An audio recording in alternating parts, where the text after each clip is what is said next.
que van a pasar hoy cerca de la Nacional, y como hoy en la Nacional hay protestas, probablemente vayan a haber gases lacrimógenos. ¿Qué va a pasar cuando ustedes pasen cerca del Transmilenio por la 30? Irrita. Uno va a sentir un ahogo, uno va a sentir una irritación en los ojos y una irritación en la cavidad nasal. Que eso no pasa sino hasta que esta porción conductora se encargue de eliminar todo eso. ¿Listo? ¿Qué pasa cuando ustedes están al lado de un fumador? Así ustedes no fumen, si todo el tiempo su pareja o sus amigos fuman, ustedes que están respirando ese humo. ¿Y ese humo se puede limpiar por parte de la porción conductora? No, no se limpia. O sea, hay ciertas moléculas que la porción conductora no las puede eliminar. ¿Cuáles específicamente? Moléculas de carbón o de combustión. ¿Qué le pasa normalmente a los animales o personas que estuvieron encerrados cerca de donde hubo un incendio? ¿Han visto? Se les quema la tráquea, se les quema la cavidad nasal y terminan con la tráquea completamente llena de carbón. Y esa es una manera en la que yo puedo identificar si el animal murió antes del incendio o quemado, o murió o incineraron el cadáver. Entonces, ¿uno qué hace? Uno abre y mira la tráquea. Si la tráquea tiene una coloración negra, el animal respiró el humo. Entonces murió durante el incendio. Si la tráquea no está negra, no murió durante el incendio. Entonces, ¿qué hicieron? El cadáver lo intentaron quemar. Entonces, son cosas que le ayudan a uno a identificar diagnósticos, ¿listo? Pero esto, porción conductora, filtrar el aire, calentar el aire y filtrar el aire. Son cosas que ayudan. ¿Sí? Y la porción respiratoria, ¿cuál va a ser la función principal? Ya saben, intercambio gaseoso. Ahora, ¿qué se les ocurre? ¿Por qué métodos la porción conductora puede limpiar el aire? ¿Cómo se llaman en verdad? ¿Son velocidades? Cilias. Son cilias. Entonces, un mecanismo por el cual ellos limpian el aire, uno, las cilias, extremadamente importantes en este sistema. Cuando acabe de frenar, pues sí, ¿no? No te estoy presionando. Entonces vamos a tener las cilias. Las cilias. Recuerden, las cilias es una especialización apical y ellas todo el tiempo se van a estar moviendo. Ustedes las han visto en los epitelios, son como unos pelitos que están en la superficie, en el borde apical. Esos pelitos ahí se ven quietos, pero ellos van a estar moviéndose permanentemente. Hacen hasta 3000 revoluciones por minuto. Eso es muchísimo.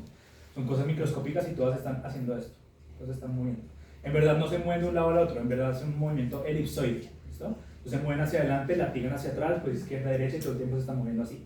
Entonces las cilias son como una escoba. ¿Qué hace la escoba cuando yo la estoy moviendo? Pues empieza a recoger partículas. Entonces, digamos, llega una bacteria incauta, se cae en el epitelio, las cilias ¿qué hacen? La sacan. ¿Listo? La sacan. ¿Qué otra cosa?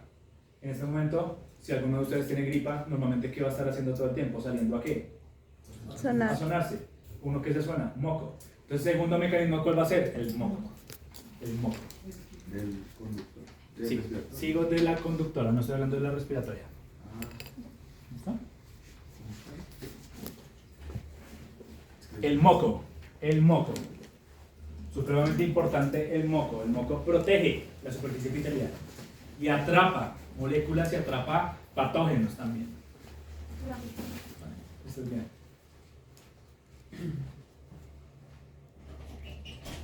La superficie epitelial. La superficie apical.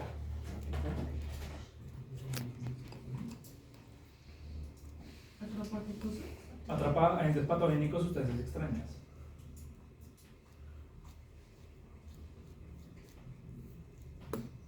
Es por eso que nosotros acá en Bogotá, una de las principales enfermedades que sufrimos todos, ¿cuáles pueden ser? Las respiratorias, porque nuestro aire es pésimo. Nuestro aire tiene muy mala calidad. Entonces toda la polución irrita el epitelio y produce más moco. Es por eso que permanentemente la mayoría de personas están en una producción todo el tiempo de moco. Lo que les había dicho anteriormente, ese moco todo el tiempo, ¿yo me estoy sonando todo el tiempo? No. Entonces ese moco ¿a dónde va? Al intestino. Ese moco que ustedes producen acá va hacia la faringe y ustedes están deglutiendo. A veces que uno está caminando normal, en un momento uno deglute. Eso que están deglutiendo, lo más probable es que sea moco, que viene de la nariz. ¿Listo? Entonces todo lo que está atrapado acá va al intestino a reciclarse. Entonces todas esas bacterias que están aquí, todo lo que atrapen en el moco, va a ser destruido en el intestino y vamos a robarnos esos nutrientes. ¿Vale? Eso siempre pasa. Eso siempre pasa. Esto es algo importante que tienen que tener muy en cuenta. Y esto lo vamos a hablar de aquí en adelante en los órganos tubulares. ¿Listo? Entonces más adelante les voy a decir que hay unos órganos que son parenquimatosos y otros tubulares. Cuando lleguemos allá les voy a especificar qué es qué. Pero vamos a hablar siempre de 4 capas. La capa mucosa, la submucosa, la capa muscular y la capa serosa. ¿Listo? Esas capas que son rosas. Son las partes de los órganos tubulares. Entonces acá es una pequeña introducción porque eso lo vamos a seguir hablando de aquí en adelante.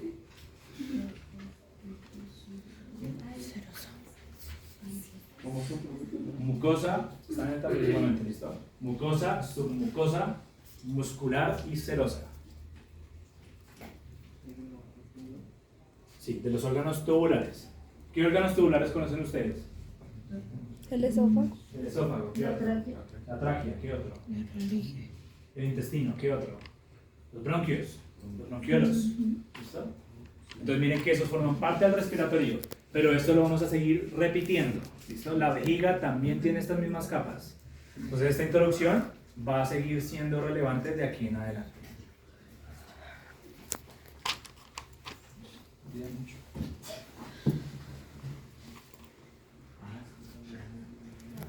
Esta mucosa siempre va a estar compuesta de 3 cosas, ¿listo? El epitelio, la lámina propia y la muscular de la mucosa.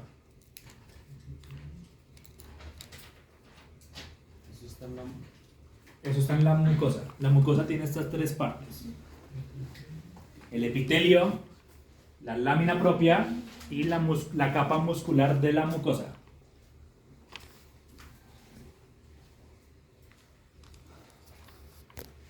Lámina propia y muscular de la mucosa. Voy a preguntar cuáles son las capas de la mucosa y me colocan solamente la capa muscular, está mal, porque la capa muscular sería esta.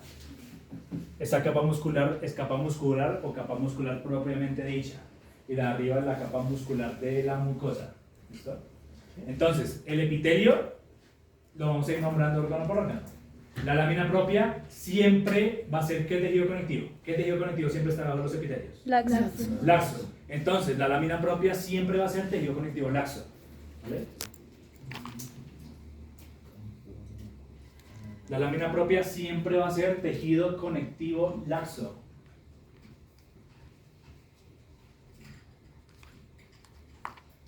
Y la muscular de la mucosa va a ser el músculo liso.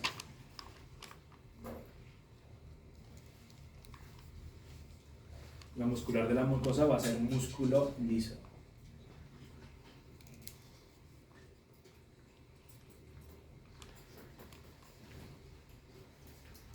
¿Listo? Estas capas se van a seguir repitiendo. Ahora, antes de que se me olvide, esta capa serosa tiene otro nombre y ustedes ya se las nombré. La serosa o adventicia. ¿Listo? Serosa o adventicia. Serosa o adventicia. Eso adventicia está en las partes del vaso sanguíneo. El vaso sanguíneo, recuerden que tiene túnica íntima, túnica media y túnica adventicia.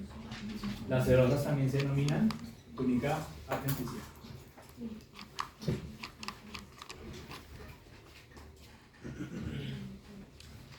¿Listo? Pues ahora sí empezamos con la cavidad nasal.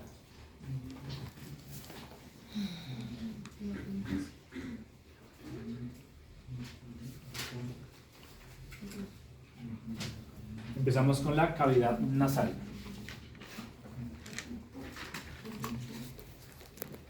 Dos cavidades nasales, una derecha, una izquierda. Ustedes mismos se las pueden tocar. Una está acá, la otra está acá. ¿Vale? Entonces tenemos dos cavidades nasales separadas por un tabique nasal.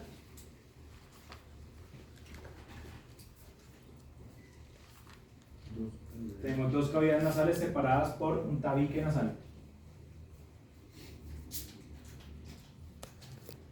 Formado el tabique nasal.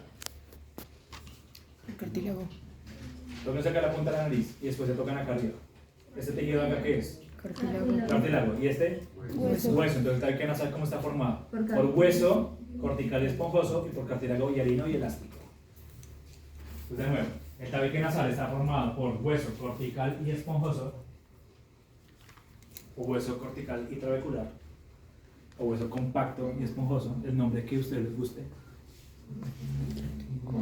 El tabique nasal está formado por hueso compacto y hueso trabecular o hueso esponjoso.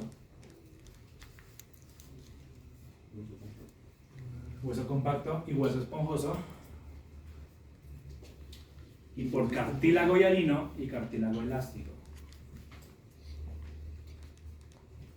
Entonces, si yo les estoy especificando el tipo de cartílagos es porque si en el parcial se los pregunto, me los tienen que decir ahora sí. Yo anteriormente solamente les había dicho que cartílago, ¿cierto? Ahora ustedes ya van a tener la capacidad de reconocer una cavidad nasal.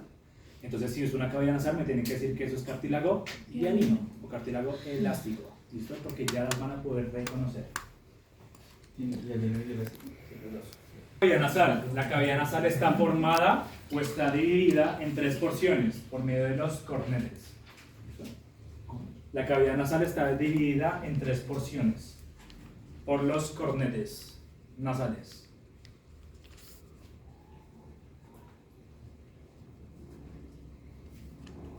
Por los cornetes nasales. ¿Alguien reconoce esa pieza anatómica de qué parte del cuerpo es? La cabeza Es una transversa.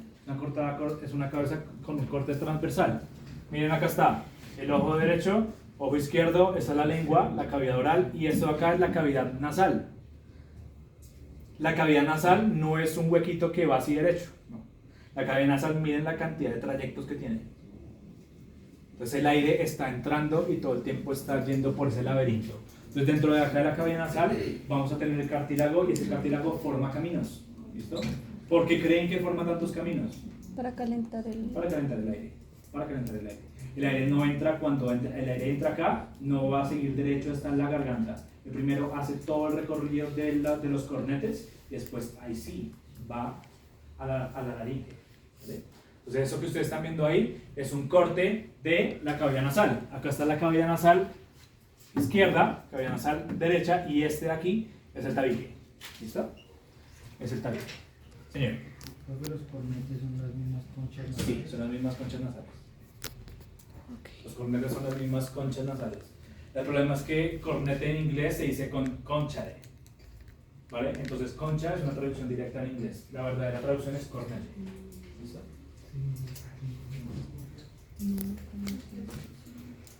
Entonces, la nariz o la cavidad nasal tiene 3 porciones. El vestíbulo nasal, la región respiratoria y la región olfatoria. La cavidad nasal tiene 3 regiones: el vestíbulo nasal, la región respiratoria, la región olfatoria. 3 regiones: el vestíbulo nasal, la región respiratoria. Las regiones va a tener su propio epitelio. Va a tener su propio epitelio. Pues miren, esto está puesto por algo. Región respiratoria, epitelio respiratorio. Región olfatoria, epitelio olfatorio. Entonces ya vamos a empezar a hablar de cuál es cuál, de qué epitelio es qué. Vestíbulo nasal, vestíbulo nasal, región respiratoria y región olfatoria. Región respiratoria y región olfatoria.